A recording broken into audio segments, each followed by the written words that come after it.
Subscribe करें हमारे YouTube channel को और बेल आइकन को प्रेस करें हमारे लेटेस्ट वीडियोस को देखने के लिए।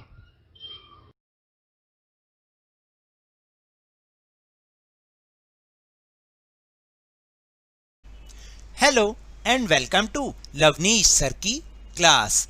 आज की ये शिक्षा निदेशालय राष्ट्रीय राजधानी क्षेत्र दिल्ली की वर्कशीट नंबर 16 जो कि क्लास 7 के स्टूडेंट्स के लिए है। यह ली गई है सामाजिक विज्ञान के भूगोल विषय से और इसमें जिस विषय वस्तु को हम समझने की कोशिश कर रहे हैं वह है वायु। वायु प्राणदायिनी वायु, यानी हम सब जीवों को प्राण देने वाली वायु। ये तो हम सब जानते हैं कि पृथ्वी पर वायु एवं जल दो ही ऐसी चीजें हैं जो कि मानव जीवन को या किसी भी प्राणी के जीवन को जिंदा रखने के लिए बहुत ही ज्यादा महत्वपूर्ण है। और अगर शायद पृथ्वी पर ये दोनों चीजें नहीं होती तो शायद पृथ्वी पर जीवन भी संभव नहीं हो पाता। तो आज हम इसी एक महत्वपूर्ण घटक वायु की बात करेंगे इस पूरी वर्कशीट में। तो चलिए शुरुआत करते हैं मेरे साथ और समझने की कोशिश करते हैं। पृथ्वी के चारों ओर फैले वायु के आवरण को वायुमंडल कहते हैं। पृथ्वी पर सभी जीव जंतु जीवित रहने के लिए इसी वायुमंडल पर निर्भर हैं। यह हमें सांस लेने के लिए वायु प्रदान करता है एवं सूर्य की हानिकारक किरणों से हमारी रक्षा करता है। यदि वायुमंडल ना हो तो हम दिन के समय सूर्य की अत्यधिक गर्म किरणों से जल सकते हैं एवं रात के समय ठंड से जम सकते हैं। अतः वायुमंडल पृथ्वी पर रहने योग्य तापमान बनाए रखता है। तो देखा आपने कि किस तरह से इस वायुमंडल का हमारी पृथ्वी के लिए कितना महत्वपूर्ण उसकी भूमिका है, क्योंकि जैसा कि हमने समझा कि ना केवल ये हमें सांस लेने के लिए वायु प्रदान करता है, बल्कि अगर ये ना हो ना तो दिन के समय इतनी गर्मी हो जाएगी कि हम रह नहीं पाएंगे, यानी हम जल जाएंगे, और रात के समय इतनी ठंड होगी तो भी हम नहीं रह पाएंगे। तो यानी ये जो वायुमंडल है ये तापमान को सही सही बनाए रखने में बहुत महत्वपूर्ण भूमिका निभाता है।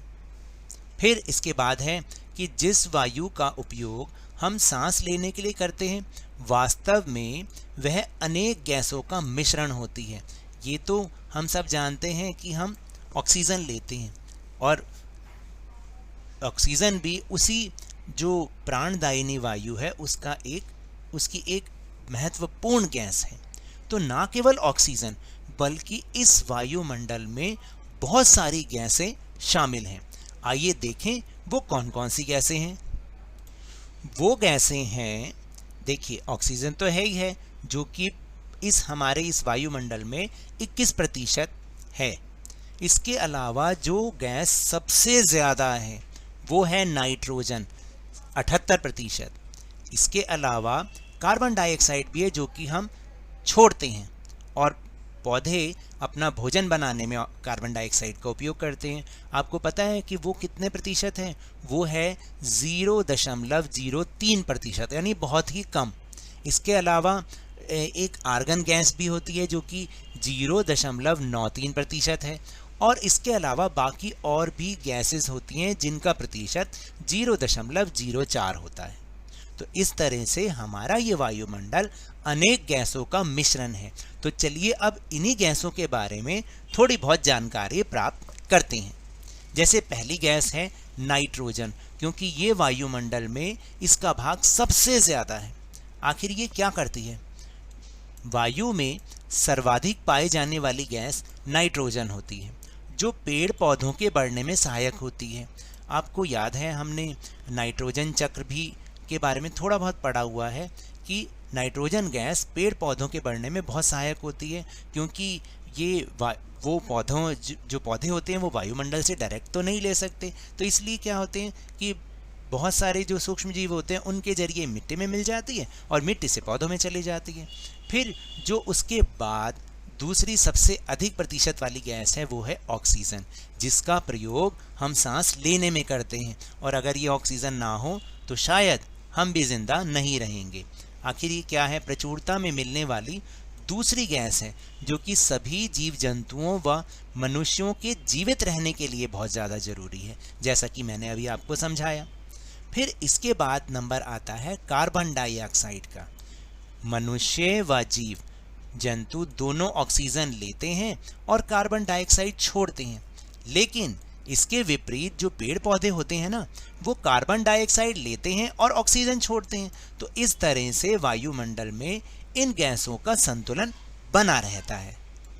फिर इन पेड़ पौधों यानी वृक्षों की क्या उपयोगिता है इस वायु के लिए? यदि हम पेड़ काटते हैं तो वायु में ऑक्सीजन और कार्बन डाइऑक्साइड का संतुलन बिगड़ जाता है। क्या आप इस बात को जानते हैं?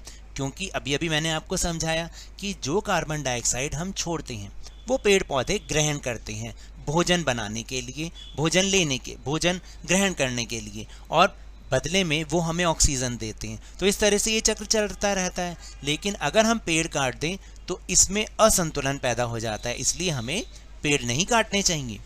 ऑक्सीजन की मात्रा पेड़ लगाने से और ज़्यादा बढ़ती है, इसलिए हमें अधिक से अधिक पेड़ लगाने चाहिए। तो अब आप समझे ना कि पेड़ों की, वृक्षों की कितनी उपयोगिता है हमारे जीवन में। तो इसलिए हमें पेड़ नहीं काटना चाहिए, क्योंकि अगर हम पेड़ काटेंगे ना तो ये कार्बन डाइऑक्साइड और ऑक्सीजन के बीच में जो संतुलन बना हुआ है, एक बैलेंस बना हुआ है, वो सब बिगड़ जाएगा और हमें बहुत सारी बीमारियों का सामना करना पड़ेगा।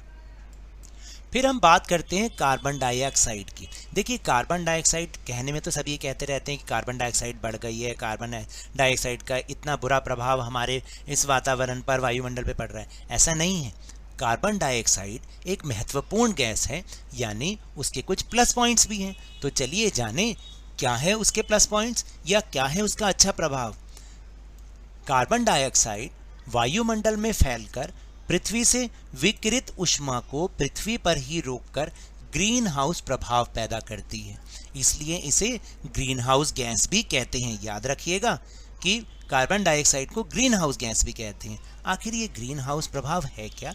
देखिए, जब हमारी पृथ्वी पर सूर्य की किरणें पड़ती हैं, एक तो उसकी गर्मी, इसके अलावा बहुत सारी चीज़ों से जो विकिरण निकलती हैं, जो रेडिएशन निकलती हैं, उसकी गर्मी को ये कार्बन डाइऑक्साइड गैस पृथ्वी पर ही रोक देती है, जिससे तापमान में भी संतुलन बना रहता है।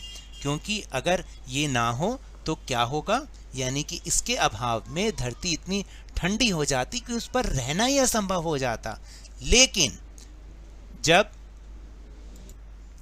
कारखानों एवं कार के धुएं से वायुमंडल में इसका स्तर बढ़ जाता है ना, तब इस ऊष्मा के द्वारा पृथ्वी का तापमान बढ़ जाता है और इसे हम फिर भूमंडलीय तापन यानी ग्लोबल वार्मिंग कहते हैं। तो देखा आपने कि वैसे तो ये गैस बहुत अच्छी है, लेकिन हमारी गलतियों के कारण ही इसका स्तर जब इतना बढ़ जाता है तो भूमंडलीय तापन यानी ग्लोबल वार्मिंग, जैसा कि आजकल हम सुनते हैं, वो होने लग जाती है। और ग्लोबल वार्मिंग का बहुत ही बुरा प्रभाव हमारी इस प्यारी सी पृथ्वी पर पड़ रहा है।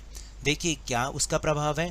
तापमान में इस वृद्धि के कारण पृथ्वी के सबसे ठंडे प्रदेश में जो जमी हुई बर्फ है वो पिघलती है। वो कौन सा प्रदेश है जानते हैं? बताइए। अंटार्कटिक। अंटार्कटिक में बर्फ ही बर्फ है, उसका भी अपना एक महत्व है। लेकिन जब ये भूमंडलीय तापन होता है यानी पृथ्वी के तापमान में बढ़ोतरी होती है, तो उससे क्या होता है कि बर्फ पिघलना शुरू हो जाती है। इसके परिणाम स्वरूप समुद्र के जल स्तर में भी वृद्धि होना शुरू हो जाएगी। आखिर ये जल जाएगा कहाँ? समुद्र में ही मिलेगा, जिससे जो तटीय प्रदेश होते हैं, तटीय क्षेत्र होते हैं, उनमें बाढ़ आ जाती है। और दीर्घ अवधि में इसके कारण जलवायु में अत्यधिक परिवर्तन भी हो सकता है, जिसके फलस्वरूप कुछ पौधे एवं पशु लुप्त हो सकते हैं। और आप जानते हैं ना, अगर ये पौधे और पशु गायब हो जाएंगे तो हमारा जो इको बैलेंस है, पारितंत्र है, वो भी, उसका भी संतुलन खराब हो जाएगा। यानी सब एक दूसरे से बंधे हुए हैं। तो अब आप समझे कि ऐसा नहीं होना चाहिए।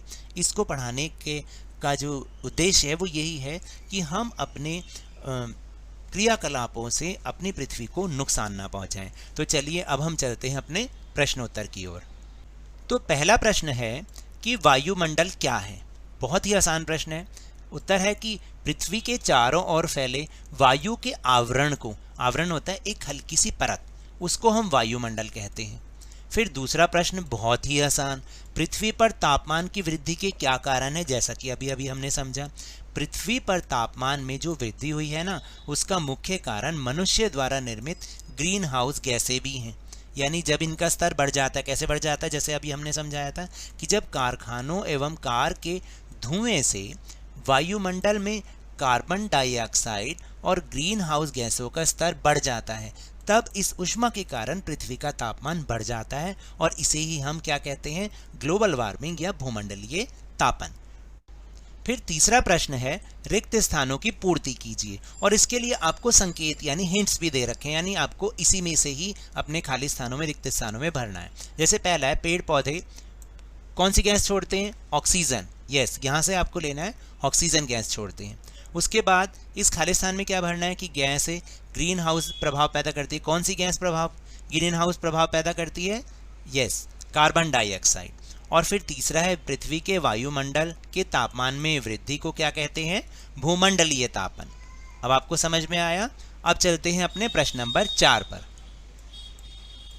फिर चौथा प्रश्न है, मिलान करिए, यानी वायुमंडल में गैसों की मात्रा, जो कि अभी अभी ऊपर हमने समझा भी था।